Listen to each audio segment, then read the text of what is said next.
मत्ती की अंजील उसका 16वां बाब। फिर फरीसियों और सदूकियों ने पास आकर आजमाने के लिए उससे दरख्वास्त की कि हमें कोई आसमानी निशान दिखा। उसने जवाब में उनसे कहा, शाम को तुम कहते हो कि खुला रहेगा क्योंकि आसमान लाल है, और सुबह को ये कि आज आंधी चलेगी क्योंकि आसमान लाल और धुंधला है। तुम आसमान की सूरत में तो तमीज़ करना जानते हो, मगर ज़मानों की अलामतों में तमीज़ नहीं कर सकते। इस ज़माना के बुरे और ज़िनाकार लोग निशान तलब करते हैं, मगर यूना के निशान के सिवा कोई और निशान उनको ना दिया जाएगा। और वो उनको छोड़कर चला गया। और शागिर्द पार जाते वक्त रोटी साथ लेना भूल गए थे। यीशु ने उनसे कहा, खबरदार, फरीसियों और सदूकियों के खमीर से होशियार रहना। वो आपस में चर्चा करने लगे कि हम रोटी नहीं लाए। यीशु ने यह मालूम करके कहा, ए कम एतकादो, तुम आपस में क्यों चर्चा करते हो कि हमारे पास रोटी नहीं? क्या आप तक नहीं समझते?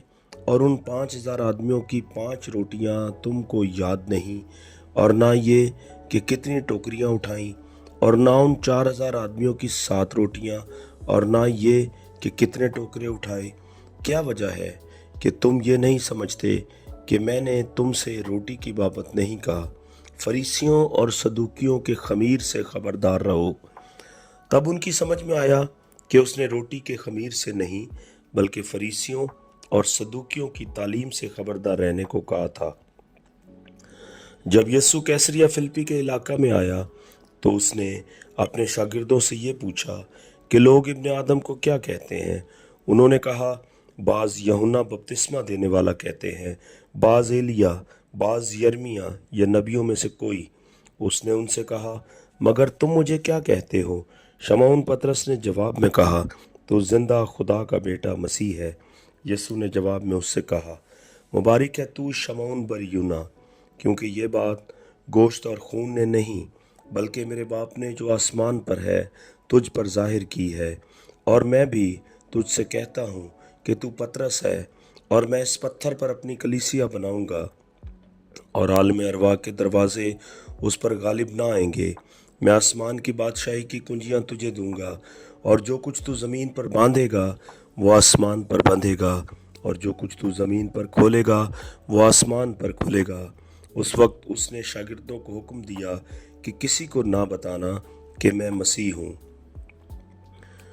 उस वक्त से यीशु अपने शागिर्दों पर जाहिर करने लगा कि उसे ज़रूर है कि यरूशलेम को जाए और बुजुर्गों और सरदार काहिनों और फकीहों की तरफ से बहुत दुख उठाए और कत्ल किया जाए और तीसरे दिन जी उठे। इस पर पतरस उसको अलग ले जाकर मलामत करने लगा, ए खुदावन, खुदा ना करे ये तुझ पर हरगिज नहीं आने का। उसने फिर कर पतरस से कहा, ए शैतान, मेरे सामने से दूर हो, तू मेरे लिए ठोकर का बायस है, क्योंकि तू खुदा की बातों का नहीं बल्कि आदमियों की बातों का ख्याल रखता है।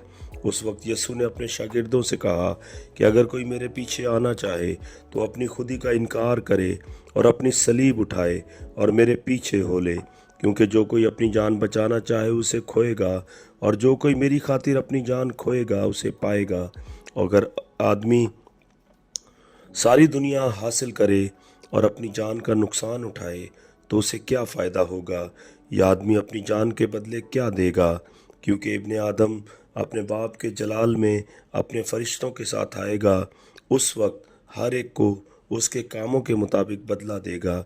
मैं तुमसे सच कहता हूँ कि जो यहाँ खड़े हैं उनमें से बाज़ ऐसे हैं कि जब तक इब्ने आदम को उसकी बादशाही में आते हुए ना देख लेंगे, मौत का मज़ा हरगिज़ ना चखेंगे।